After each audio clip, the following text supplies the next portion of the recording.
ಸುಮಿತ್ರ. ಅಪ್ಪಾಜಿ, ನಿಮ್ಮ ಕಣ್ಣಲ್ಲೇಕೆ ನೀರು ಅಪ್ಪಾಜಿ? ಮಗು, ಮನೆತನಕ್ಕೊಬ್ಬ ಕುಲಪುತ್ರ ಬೇಕೆಂದು 10 ದೇವರಿಗೆ ಹರಕೆ ಹೊತ್ತು ಹೆತ್ತ ಮಗನೇ ನಿನ್ನ ಜಗದೀಶ. ಅವನ ಬಾಳು ಈ ಜಗದನ್ನು ಹರಿದುಕೊಳ್ಳಲು ಕೂಲವಾಗಿ ಬಿಟ್ಟಿದೆ. ಇಷ್ಟಕ್ಕೆಲ್ಲ ನಾನೇ ಕಾರಣಮ್ಮ, ನಾನೇ. ಅಪ್ಪಾಜಿ, ಅವರವರ ಹನಿ ಬರವನ್ನು ತಪ್ಪಿಸಲು ಆ ಹರ ಬ್ರಹ್ಮನಿಂದಲೂ ತಪ್ಪಿದ್ದಲ್ಲ. ಆ ವಿಧಿ ಹಾಕಿದ ತಾಳಕ್ಕೆ ನಾವೆಲ್ಲರೂ ಕುಣಿಲೇಬೇಕು ಅಪ್ಪಾಜಿ, ನಾವೆಲ್ಲರೂ ಕುಣಿಲೇಬೇಕು. ಜಗದೀಶನನ್ನು ಸ್ವತಂತ್ರವಾಗಿ ಬಾಳಲು ಬಿಡಲಿಲ್ಲ. ಅವನು ತಂದೆಯ ಮೇಲೆ ಇಟ್ಟ ವಿಶ್ವಾಸಕ್ಕೆ ಕೃತಜ್ಞನಾಗದೆ ಆಜ್ಞೆ ಮಾಡಿದ ಬೇರೆಂದು ಮಾರ್ಗಕ್ಕೆ ಕರೆದೊಯ್ದು ಸಂಬಂಧ ಎಂಬ ಸಮುದ್ರಕ್ಕೆ ತಳ್ಳಿ ಅವನ ಬಾಳನ್ನೇ ಬಲಿ ತೆಗೆದುಕೊಂಡು ಬಿಟ್ಟೆ. ಮಗು, ನನ್ನ ಮಗ ಜಗದೀಶ ನನ್ನ ಮನೆಗೆ ಬಂದರೆ ಆತನನ್ನು ಕಣ್ತುಂಬ ನೋಡಿ ಆತನ ಕಾಲು ಹಿಡಿದು ನಾನು ಕ್ಷಮೆ ಕೇಳುತ್ತೇನೆ, ನನ್ನ ತಪ್ಪಿಗೆ ತಕ್ಕ ಪ್ರಾಯಶ್ಚಿತ್ತ ಮಾಡಿಕೊಳ್ಳುತ್ತೇನೆ. ಅಪ್ಪಾಜಿ, ಕ್ಷಮೆ ಕೇಳಬೇಕಾದವರು ನೀವಲ್ಲ ಅಪ್ಪಾಜಿ. ಆಜ್ಞೆ ಸಾಕ್ಷಿಗೆ ದ್ರೋಹ ಬೆಸಿಗೆ ಪತಿಯ ಗ್ರಹ ಎಂಬ ದೇಗುಲಕ್ಕೆ ಕಾಸ್ತು ಪಾರಾದರಲ್ಲ, ಆ ಜಾತಿಯ ಕ್ಷಮೆ ಕೇಳಬೇಕು.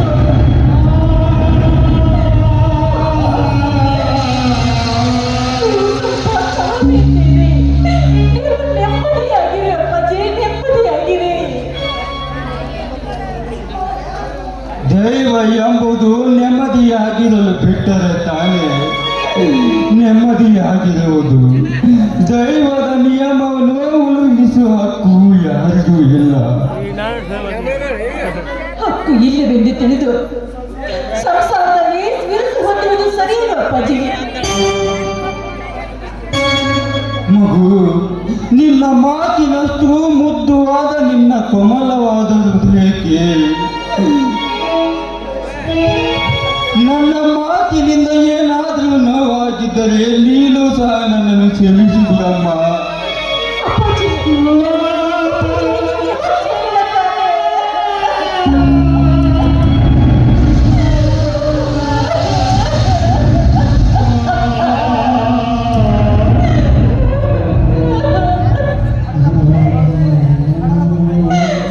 ಹಡೆದ ಮಕ್ಕಳ ಬಾಳು ಭವಿಷ್ಯದ ಹಾದಿಯಂತೆ ಸಾಗದೆ ಕರ್ಮ ಎಂಬ ಕನಕದಲ್ಲಿ ಬಿದ್ದು ಮಸಾನ ಯಾತ್ರೆಯಂತೆ ಸಾಗಿದಾಗಲೂ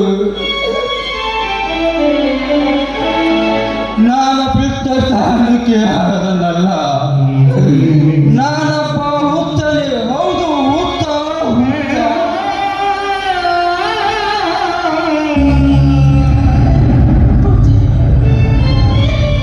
ವಿಧಿ ಲಿಖಿತದ ಪ್ರಕಾರ ನಮ್ಮ ಪಾಲು ದುರಂತ ರಕ್ತ ಸಾಗಿದೆ ಅಪ್ಪಾಜಿ. ನಡೀಲೇಬೇಕು ಅಪ್ಪಾಜಿ.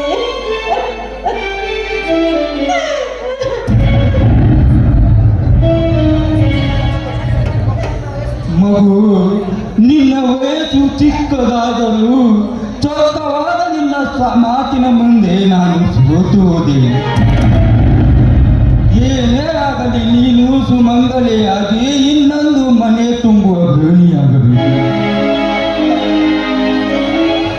ಆ ಭಾಗ್ಯ ಎಂದಿದೆಯೋ ನಿನ್ನ ಪಾಲಿಗೆ ಅನ್ನೋದೊಂದೇ ಚಿಂತೆ ನನ್ನನ್ನು ಹಗಲು ಕಾರಣವಾಗಿದೆ. ಅಪ್ಪಾಜಿ, ಯಾವುದಕ್ಕೂ ಒಂದು ಕಾಲ ಅಂತ ಕೂಡಿ ಬರ್ಬೇಕಲ್ಲ. ಪ್ರಕೃತಿಯ ನಿಯಮ ಕಾಲದಲ್ಲಿ 3 ಕಾಲಗಳಿರುವಾಗ ಬೇಸಿಗೆ ಕಾಲದಲ್ಲಿ ಮೇಘರಾಜನ ಆಗಮನ ಆಗಲಿ ಅಂತ ಬಯಸಿದ್ರೆ ಸಾಧ್ಯವೇ? ಇಲ್ಲ ಅಪ್ಪಾಜಿ, ಎಲ್ಲ ಕಾಲ ಕೂಡಿ ಬಂದಾಗ ಹೊಂದಿಕೊಂಡು ಹೋಗುತ್ತೆ. ನೀವು ಶಾಂತವಾಗಿರಿ ಅಪ್ಪಾಜಿ, ನೀವು ಶಾಂತವಾಗಿರಿ.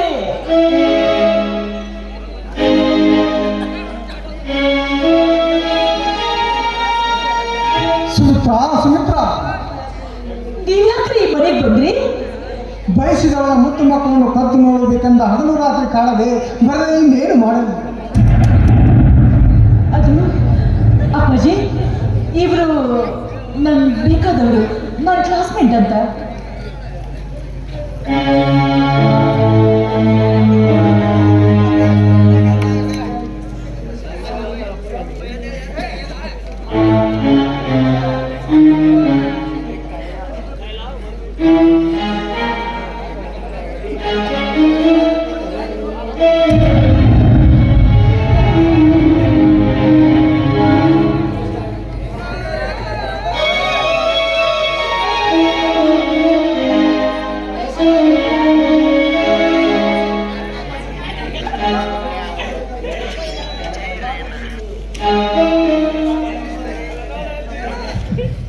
ಅಪ್ಪಾಜಿ, ಅಪ್ಪಾಜಿ, ಬಾ ಮಗು, ನಿನ್ನ ಬರೆಯೋದಾಗಿ ಕಾಯುತ್ತಿದ್ದೆ. ಚೆನ್ನಾಗಿದೆಯಾ ಮಗು?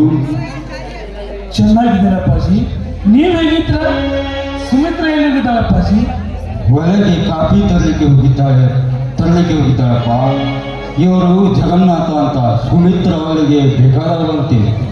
ಸುಮಿತ್ರ ಅವರಿಗೆ ಬೇಕಾದಂದರೆ ಅವರಿಗೂ ನಿಮಗೆ ಏನು ಸಂಬಂಧ? ಹಾ, ನೀವು ತಪ್ಪು ಭಾವಿಸುವುದಿಲ್ಲ ಅಂದರೆ ನಿಮ್ಮ ಬರವಣಿಗೆ ಕಾಯ್ತಿರಿ.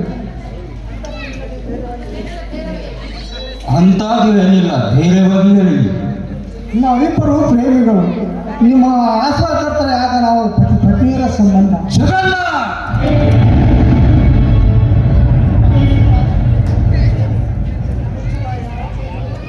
ಮುಚ್ಚುಬಾಯಿ. ಯಾರಪ್ಪಣೆಯನ್ನು ಪಡೆದು ಪ್ರೇಮ ಸಂಬಂಧ ಬೆಳೆಸಿದ್ರಿ ನೀವು? ನಿಮ್ಮ ತಂದೆ ಸುಮಿತ್ರವನ್ನು. ಅವರಿಗೆ ಜನ್ಮ ಕೊಟ್ಟ ಒಬ್ಬ ತಂದೆ ಹಾಗೂ ಅಣ್ಣ ಇದ್ದಾನೆ ಎನ್ನುವುದು ಮರೆತು ಪ್ರೇಮ ಸಂಬಂಧ ಹೇಗೆ ಬೆಳೆಸಿದ್ರಿ ನೀವು? ಮರತದ ದೈವಂತಿಕ ಸಂಬಂಧಕ್ಕೆ ಹೇಗೆ ಮಾಡಿಕೊಟ್ಟಿಲ್ಲ. ಇಷ್ಟೆಲ್ಲ ಮಾತನಾಡಬಲ್ಲಿನು, ಅದಕ್ಕಾಗಿ ಹೇಸಬಲ್ಲವೇ ನೀನು? ಅಂತ ಹೇಸಿ ಕೆಲಸ ತಿನ್ನುವ ಕೆಲಸ ಮಾತ್ರ ಮಾಡಲ್ಲ. ಅಂತ ಅದರ ಅನುಭವ ನಿನಗೆ ಆಗಿರಬೇಕಲ್ಲ. ಜಗನ್ನಾಥ, ಮುಂದಿನ ಮಾತನಾಡಬೇಡ. ಆಗಿದ್ದೆ ಆಗಿ ಹೋಯಿತು. ಈಗ ಮಾತ್ರ ಈ ಮದುವೆ ನಡೆಯುವುದಿಲ್ಲ.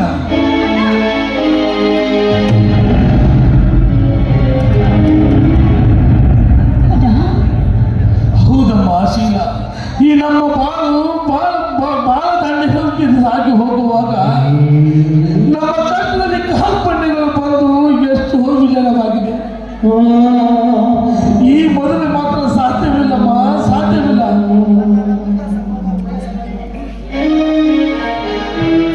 ಅಲ್ಲ, ನಮ್ಮಿಬ್ಬರ ಈ ಸಂಬಂಧ ಹೃದಯ ಸಂಬಂಧ ಅಲ್ಲ. ನಾನು ನನ್ನ ಮನಸ್ಸಾರೆ ಮೆಚ್ಚಿದ್ದೇನೆ. ನಮ್ಮಿಬ್ಬರ ಈ ಪ್ರೇಮದ ಸಂಬಂಧಕ್ಕೆ ನೀನು ಅಪ್ಪಣೆ ಕೊಟ್ಟು ದಾರಿಯಲ್ಲಿ ಒಂದೇನು ಪುರುಷ ನೀನಾಗಬೇಕಲ್ಲ, ನೀನಾಗಬೇಕು. ನನ್ನ ಬಾಳು ಕಾಲ್ಕತ್ತಲಿಂದ ಕೂಡಿ ಮಸನವಾಗಿ ಬಿಟ್ಟಿದೆ. ನನ್ನ ತಂಗಿಯ ಬಾಳು ಮಲ್ಲಿಗೆಯಾಗಲಿ. ಈ ಮಾತ್ರ ಸಾಧ್ಯವಿಲ್ಲ ತಂಗಿ, ಸಾಧ್ಯವಿಲ್ಲ. ಜಗದೀಶ, ನೀವು ಮನಸ್ಸಿಗೆ ತಿಳಿದಂತೆ ಮಾತನಾಡುವುದು ಯಾವ ಅರ್ಥವಿಲ್ಲ. ಅರ್ಥವಾದ ನಿಮ್ಮ ಸಂಬಂಧಕ್ಕೆ ಆ ಸಾಹಸ ಮಾತ್ರ ಮಾಡಬೇಡಿ. ಈ ಭೂಮಿ ಪಾಪರು ನನ್ನನ್ನು ನೋಡಿಲ್ಲ. ಆಕಾಶವೇ ಕಳಚಿದ್ದಲು ಮೇಲೆ ಬೀಳಲಿಲ್ಲ. ನನ್ನೊಂದಿಗೆ ತಿಳಿಸಿ ಹೇಳಿ, ನನ್ನೊಂದಿಗೆ ಹೊರಡಲು. ಸುಮಿತ್ರ, ನೀವು ಸ್ವಲ್ಪ ತಾಳಿ ತುಡುಕಬೇಡಿ. ಹಿರಿಯರ ಒಪ್ಪಿಗೆ ಅಪ್ಪಣೆ ದೊರೆತಾಗಲೇ ನಮ್ಮಿಬ್ಬರ ಮದುವೆ ಆಗೋದು. ಅಲ್ಲ, ಹೃದಯ ತುಂಬಿ ಮನಸ್ಸಿಕೊಡ ನಾವು ಏನಿಲ್ಲ ತಂಗಿ ಅಲ್ಲ.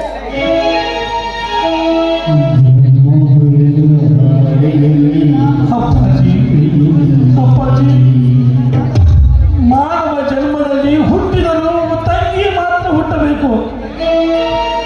ತಂಗಿಯನ್ನು ಬೆಳೆಸಿಗೋದು ಬಹಳ ಕಷ್ಟಮ್ಮ. ಆಗಿದ್ದಾಗಿ ಹೋಯಿತು. ಅಪ್ಪಾಜಿ ಆಶೀರ್ವಾದ ಪಡೆಯುತ್ತೇನೆ. ಆಗಿದ್ದಾಗಿ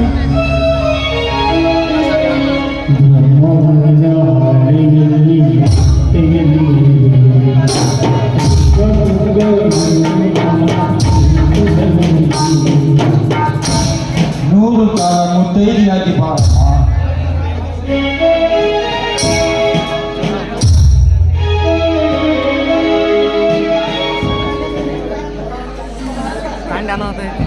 ಹಾ, ನಿಮ್ಮ ಮಾರ್ಗದರ್ಶನಕ್ಕಾಗಿ ಕಾಯುತ್ತಿರುವೆ. ನಿಮ್ಮ ಮಗಳನ್ನು ಕೈಯಲ್ಲಿ ಕಾಪಾಡುವ ಭಾರ ನನ್ನದು. ಚಿರಂಜೀವಿಯಾಗಿ ಬಾಳಪ್ಪ. ಜಗದೀಶ, ನೀನು ಈ ಮನೆಯ ಎರಡು ಕಣ್ಣಾಗಿ ಸುಮಿತ್ರವನ್ನು ಸಂತೋಷ ಸಾಗರದಲ್ಲಿ ನಕ್ಕು ನಡೆದಾಡುವಂತೆ ಮಾಡಿರಿ. ಇದೇ ನನ್ನ ಆಸೆ.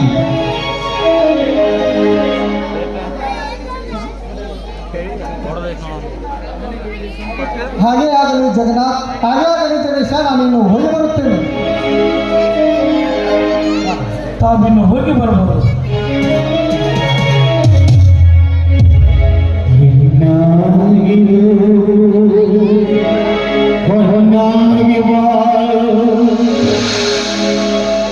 ಅಣ್ಣ, ನನ್ನದೊಂದು ಆಸೆಯಲ್ಲ. ನೋಡಲ್ಲ, ಏನಿನ ತಂಗಿಯನ್ನ ದಾರಿ ಎಂದು ಕೊಡುವಾಗ ತವರು ಮನೆಯ ಸೀರೆ ಹಾಕ್ಬೇಕು ಅಂತ ಈಗಿನ ತಂಗಿ ಆಸೆ ಅಲ್ಲ. ಮುತ್ತೈದೆಯ ಸಂಕೇತವಾಗಿರುವ ಕುಂಕುಮ, ಬಳೆಗಳು, ಕಾಲುಂಗುರ ಇದೆಲ್ಲವೂ ನಿನ್ನ ತವರು ಮನೆಯೇ ಆಗ್ಬೇಕು. ಇದು ನನ್ನ ತವರು ಮನೆ ಉಡುಗೊರೆ ಅಂತ ನಾನು ಹಿರಿಯರಿಗೆ ಹಿಡಿಬೇಕು. ಅದೊಂದು ನಡೆಸಿಕೊಡಲ್ಲ. ಆಯ್ತಮ್ಮ, ಆಯ್ತು. ನನ್ನ ಜೀವನದಲ್ಲಿ ಯಾರಿದ್ದಾರೆ? ನೀನೇ ಒಬ್ಬ ನನ್ನ ತಂಗಿ ಆಗಿರುವಾಗ ನಿನಗೆ ಸುಮಂಗಲಿ ಆಗಲೆಂದು ಎಲ್ಲವನ್ನು ತಂದು ಕೊಡುತ್ತೇನೆ. ನೀನು ಚಿಂತಿಸಿದ ತಂಗಿ, ಚಿಂತಿಸಿದ್ರು. ಜಗದೀಶ, ನೀನೇ ಮೌನವಾದರೆ ಅವಳ ಹೃದಯಕ್ಕೆ ನೋವಾಗುವುದಿಲ್ಲವೇ? ಅಪ್ಪಾಜಿ, ಯಾವ ಬಾಗಿದ್ದಾರೆ ಹೇಳಿ ಅಪ್ಪಾಜಿ. ನನ್ನ ತಂಗಿಗಾಗಿ ನಾನು ನನ್ನ ಸರ್ವಸ್ವವನ್ನೇ ಕೊಡುತ್ತೇನೆ. ನೀನೇ ಚಿಂತಿಸಿದ್ರು. ಹಾಗಾದ್ರೆ ನೀವಿಬ್ಬರು ನಕ್ಕು ಈ ಮುದುಕನ ಮನಸ್ಸಿಗೆ ನೆಮ್ಮದಿ ನೀಡುವುದಾ?